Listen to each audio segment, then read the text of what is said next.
Leia aí, por favor, o Evangelho de Jesus Cristo Palestino de São João, no capítulo 6, começando pelo versículo 1, concluindo no versículo 15.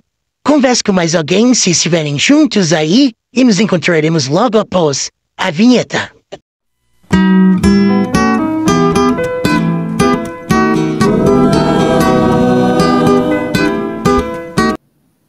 É bom retomarmos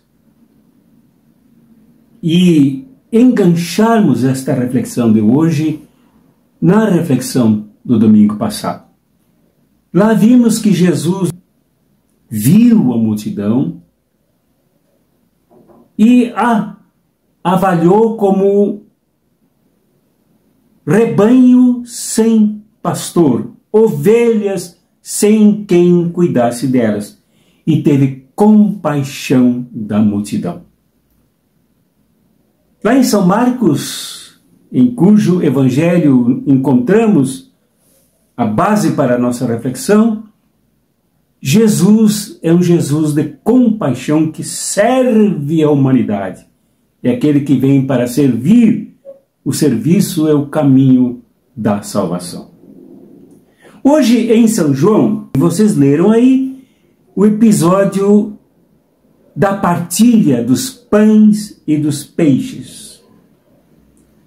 Diferentemente, sem contradição, de Marcos e de Mateus, que apresentaram Jesus como aquele que tem compaixão do povo, aqui João apresenta Jesus como pão da vida que desceu do céu. Jesus aqui diz: eu sou o pão da vida que desceu do céu. Lá em Marcos e em Mateus, a compaixão de Jesus é a força motora do compartilhamento de pães e de peixes. Aqui é o Jesus, pão da vida, que move o compartilhamento de pães e peixes com uma multidão faminta e doente. É o Jesus movido pela vida, em favor da vida e vida abundante, vida eterna. Jesus que compartilha os pães e os peixes é o Jesus eucarístico. Não de uma Eucaristia amarrada, presa, acorrentada a ritos e a altares, mas o Jesus eucarístico no meio de um povo doente, com fome e disperso, que acontece no alto das montanhas, no mar encapelado, pelas estradas empoeiradas, nas sinagogas das quais é expulso. Em toda parte, Jesus é o pão eucarístico, pão da vida. Então eu destaco aqui com vocês rapidamente 4 pontos sobre este evangelho para nós hoje, que precisamos da compaixão de Jesus,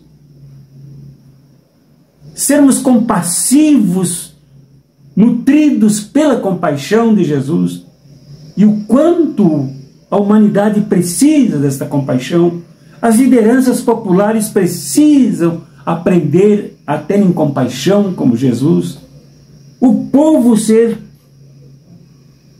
transversado em seus pensamentos, atitudes e vida pela compaixão de Jesus. Mas aqui, hoje nós queremos tratar e precisamos tratar, para tratarmos do Jesus pão da vida. 4 pontos. João descreve a realidade sofrida do povo com quem Jesus partilha pães e peixes. Segundo, os enormes obstáculos estruturais, arcaicos, pecaminosos e injustos para que Jesus partilhasse pães e peixes. Terceiro, possibilidades alternativas de mudanças desta realidade de uma multidão com fome e carente. Quarto, o sinal eucarístico presente e escatológico na partilha dos pães. Vejam então até o fim, assistam e depois compartilhem esse vídeo, esses 4 pontos. No primeiro, João descreve que Jesus viu uma grande multidão que o seguia, porque via os sinais que ele operava a favor dos doentes. João apresenta esse Jesus que participa da realidade sofrida desse povo, que imerge nesta realidade, toca nas pessoas, reconhece o sofrimento delas, os abandonos delas, as doenças crônicas que as atinge, a fome que agora precipita medidas que precisam ser tomadas. Jesus conhece a realidade do povo, porque vive no meio do povo, é parte deste povo.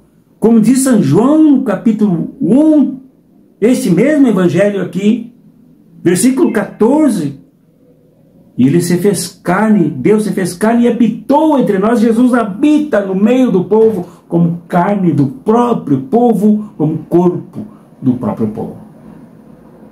Não vive nas nuvens, nos altares, nos templos, nas sinagogas, nas montanhas, separado do povo, mas no meio do povo. Por isso ele conhece a multidão, o seu caminhar trôpego, o seu agarrar pelas pedras e árvores para subir a montanha, os que são doentes carregados por outras pessoas. Jesus conhece a realidade do povo. Nesse primeiro ponto já podemos pontuar que é isso que nos falta retomar hoje como pessoas de igreja, que somos muito mais de igreja do que de Jesus, do que do Evangelho e do seu reino. Precisamos nos aproximar mais deste Jesus que é carne do povo, que é história do povo, que é sociologia do povo, que é membro do povo. Esse Jesus palestino e histórico, precisamos nos aproximar mais dele, recuperar esta compreensão que Jesus teve aprendendo com ele, que é no meio do povo que se vive com o povo, pelo povo, para salvar o povo. Segundo ponto, os obstáculos, que são bem claros aqui. Quando Jesus pergunta para Felipe onde deveriam comprar, como poderiam comprar alimentos para esta multidão. Logo então, Felipe identifica os enormes problemas. Quando responde, nem 200 moedas de prata bastariam para dar um pedaço de pão a cada um. Esta moeda de prata era uma moeda que valia um salário mínimo por dia para cada trabalhador.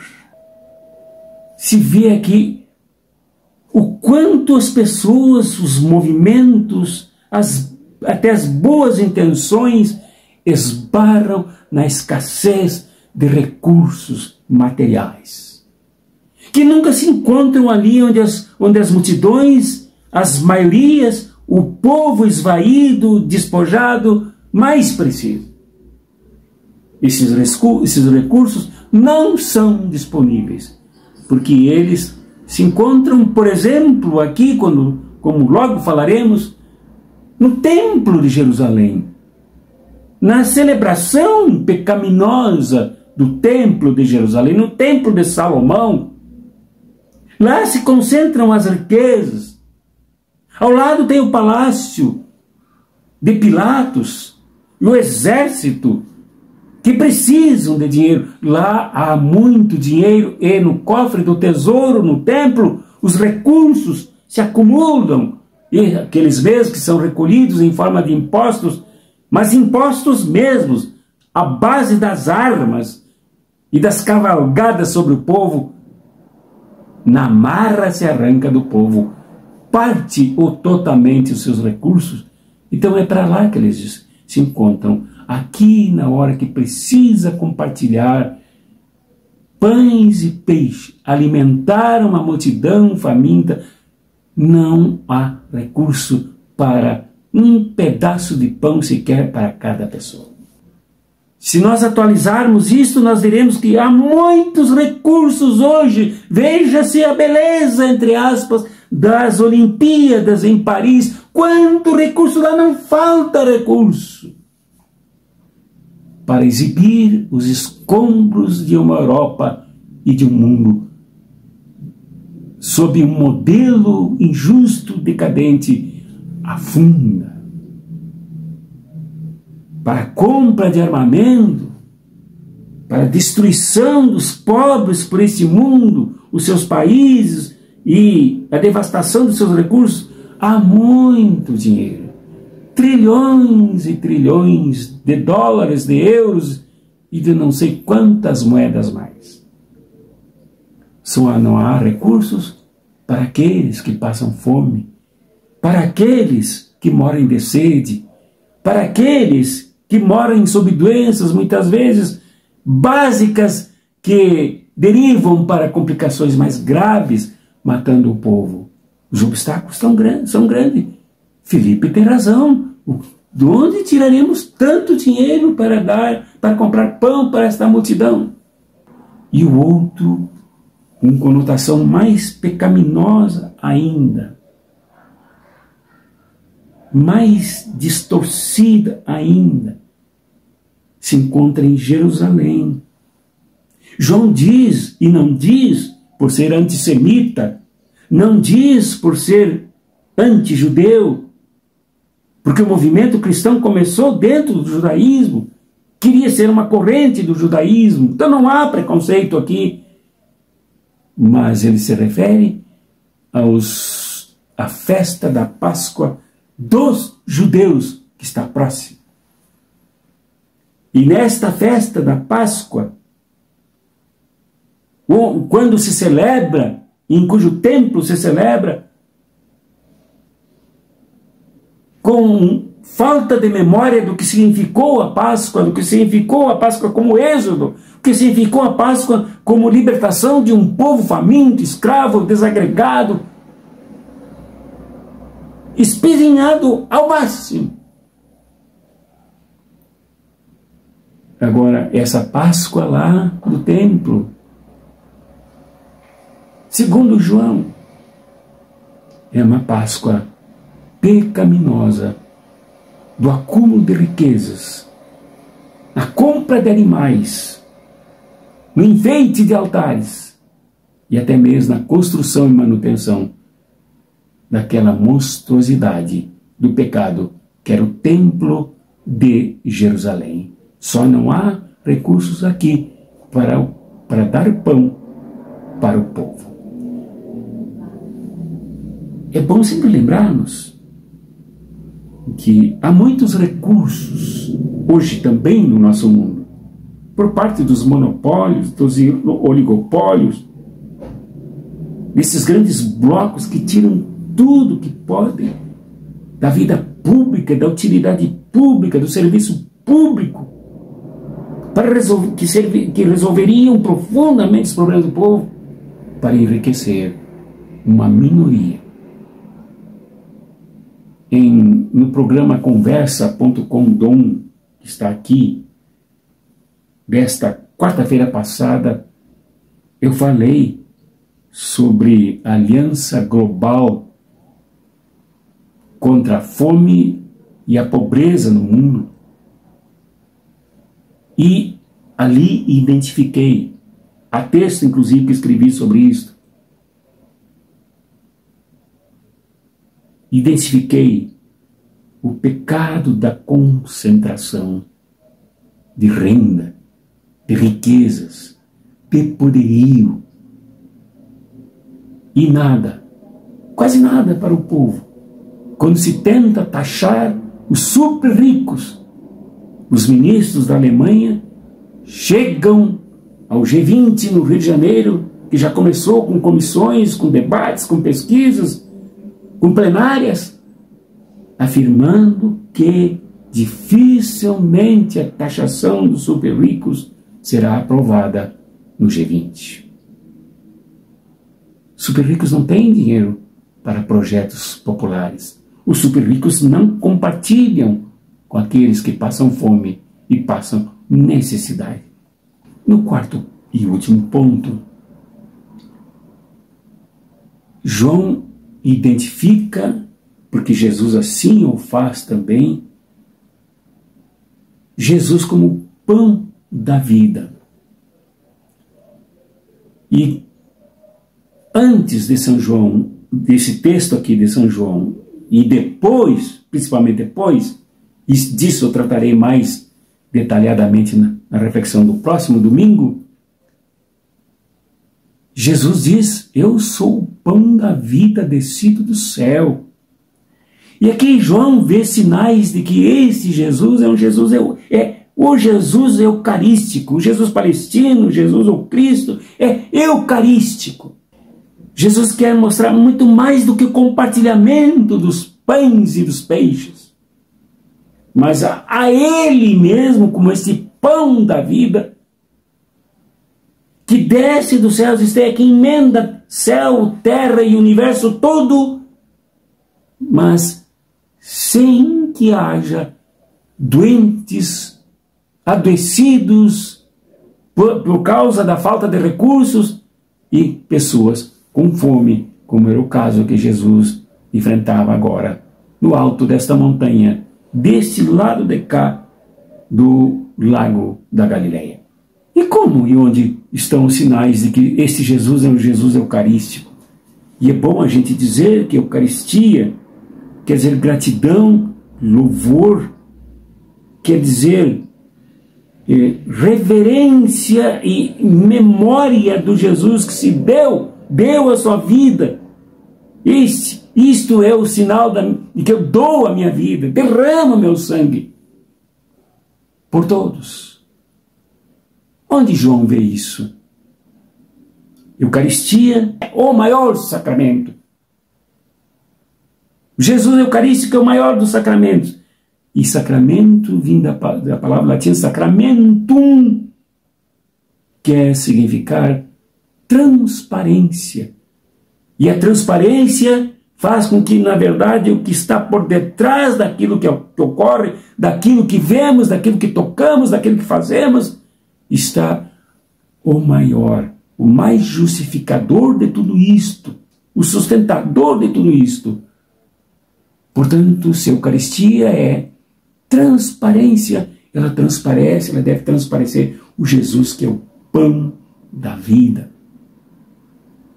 E João explica como isso acontece, quando Jesus apanha das mãos de André, que encontrou um caminho da solução, ao identificar um menino, uma criança, que alguns exegetas desconfiam que seja inclusive uma menina, que podia ser um escravo, um menino escravo, uma menina escrava, pobre, que se deixa cativar pela motivação que Jesus cria entre todos e todas, para que compartilhem os peixes que trouxeram, os peixes que colocariam à venda nas sacolas, nos balaios, nos cestos, porque há muitos cestos aqui. Compartilhem tudo, pães e peixes.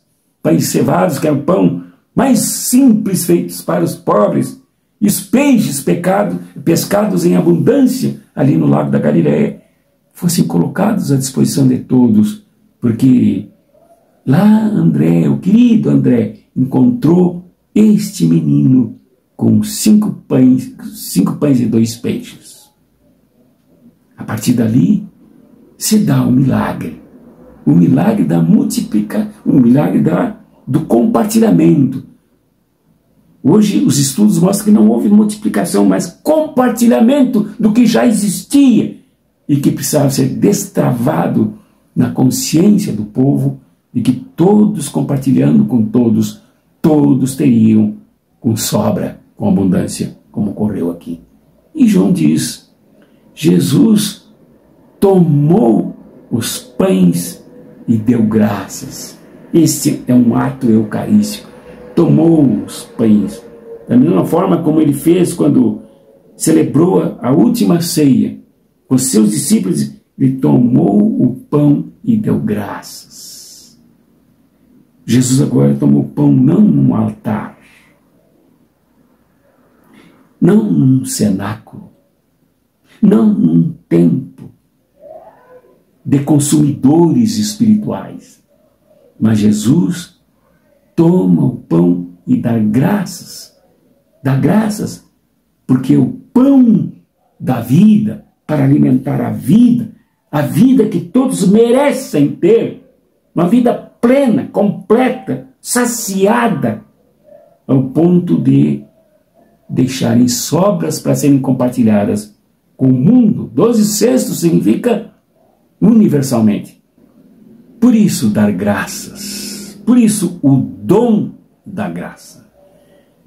E o segundo sinal de que aqui se trata de um ato eucarístico, por parte do Jesus eucarístico, daquele que transparece e justifica o compartilhamento de pães e de peixes, entre todos, com todos, para todos.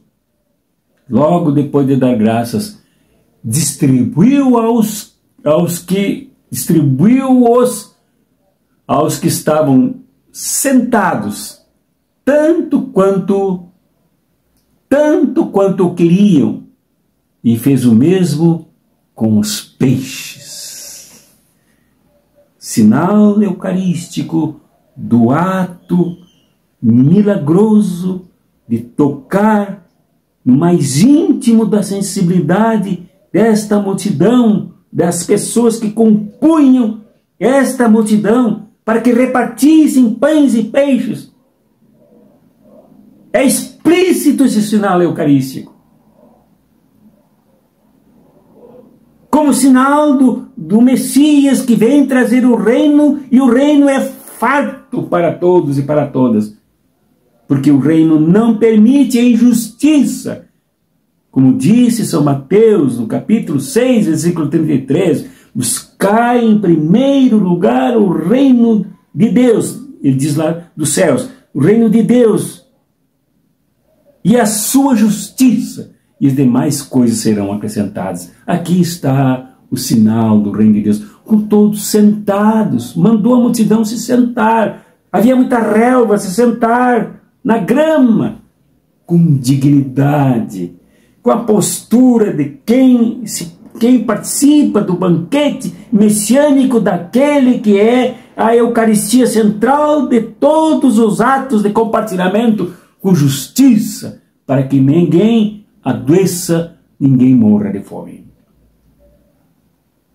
Este é o ato que nós precisamos aprender a vivenciar em nós, e não somente a tratá-lo liturgicamente, fechados e egoístas, cada um pensando em si, Senhor, não me dá isso, não me dá aquilo, não me dá aquele outro, sem envolvimento com as multidões que passam dores, doenças, morrem e que sentem fome. Esta transcendência de Jesus para além dos limites religiosos, seja do templo, seja da liturgia, seja de um ministério concentrado sobre altar, em verdadeiros desfiles de modas, de batinas, de estolas, de mitras e de tudo que é exibicionismo, sem olhar para o povo. Aqui a transcendência, a superação de tudo isso é o encontro com a mensagem do Êxodo. Se lá, antigamente, mais de 1500 anos antes desse ato, os escravos saíram atravessando o chamado Mar Vermelho, o Mar dos Juncos, em direção a uma terra com pão e leite, pão e mel, com abundância. Aqui Jesus atravessa o lago da Galileia para ir ao encontro deste povo no novo êxodo, agora com ele ativo e presente no meio de todos para eliminar a fome, a miséria, a doença, a desagregação e a humilhação do povo. Esse é o nosso chamamento. Somos chamados a superarmos e enfrentarmos os obstáculos, sabendo, por exemplo, que os recursos existem em abundância, mas concentrados de forma absolutamente injusta, perversa, satânica, diabólica, produzindo satanicidade através de miséria, desemprego, pessoas morrendo pelas ruas. Isto precisa ser enfrentado com a participação dos discípulos e discípulas de Jesus, por nós também. Não se fala em igreja aqui, não se fala em religião aqui, mas se fala na superação das doenças e da miséria das multidões. E é nisso que temos que participar. Nos realizando com a proposta do Cristo Eucarístico de sairmos de nós mesmos, das concentrações de privilégios, dos cultos, missas e atos litúrgicos egoístas, empoeirados, caducos, tratando de interesses de poucos. O grande desafio é reconhecermos que ali, como ocorreu nesse momento da partilha dos pães e peixes, nas montanhas próximas à Galileia, próxima ao lago da Galileia, que reconheceu que era próxima à Páscoa dos judeus, reconhecemos que nós conhecemos muitas e muitas igrejas, muitas e muitas religiões, que como faziam no templo lá da Páscoa dos judeus, hoje também celebram, reúnem muito dinheiro, julgam, condenam as pessoas sem conhecê-las como Jesus o fez. Seja esta a nossa motivação, meu irmão, minha irmã. Seja essa a nossa Eucaristia. Seja esta a mensagem para a nossa própria conversão. Seja esta a proposta que nos comova, nos remova, nos fazendo desempoeirarmos esta apatia em que muitos de nós nos encontramos. Que o Jesus palestino, o Cristo Eucarístico, nos mova de tal modo que nós nos tornemos estas pessoas que lutam para mudar esse quadro de situações e levantarmos o povo desta situação de multidão encolhida, dispersa, doente e com fome. Amém.